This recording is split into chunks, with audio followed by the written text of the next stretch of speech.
ধন্যবাদ প্রিয়াঙ্কা। আমরা এখন আছি স্বরাষ্ট্র মন্ত্রণালয়ে।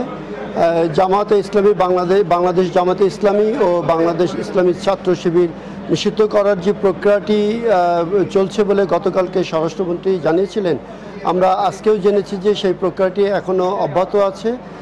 স্বরাষ্ট্র মন্ত্রণালয় থেকেই এই প্রজ্ঞাপনটি প্রকাশ করা হবে এবং এই বিষয়ে বিস্তারিত মতামত দেওয়া হবে আইন মন্ত্রণালয় থেকে। আমরা কিছুক্ষণ আগে আইনমন্ত্রীর সাথে কথা বলেছিলাম, ওনার কাছ থেকে জানতে চেয়েছিলাম যে আজকেই প্রজ্ঞাপনটি কি হবে কিনা। উনি বলেছিলেন যে উনি আশা করছেন যে আজকের মধ্যেই প্রজ্ঞাপনটি হবে এবং প্রজ্ঞাপনটি হওয়ার পরে উনি কথা বলবেন।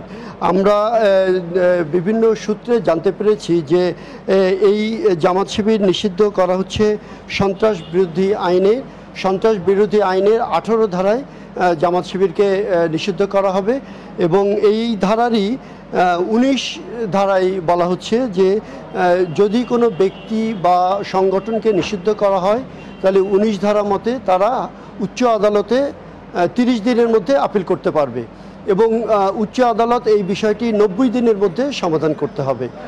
এইভাবেই এই আইনের বলা আছে। এখন আমরা অপেক্ষা করছি স্বরাষ্ট্র মন্ত্রণালয়ে। এখানে যখনই আইনটি হবে, প্রজ্ঞাপনটি হবে, আমরা আপনাদেরকে জানিয়ে দেব। এই ছিল আমাদের কাছে শেষ খবর। প্রিয়াঙ্কা, ধন্যবাদ বাশার, ধন্যবাদ আপনাকে। এখন জন্ম সনদ দিয়ে খোলো বিকাশ স্টুডেন্ট অ্যাকাউন্ট। নিজের বিকাশ নিজে কর।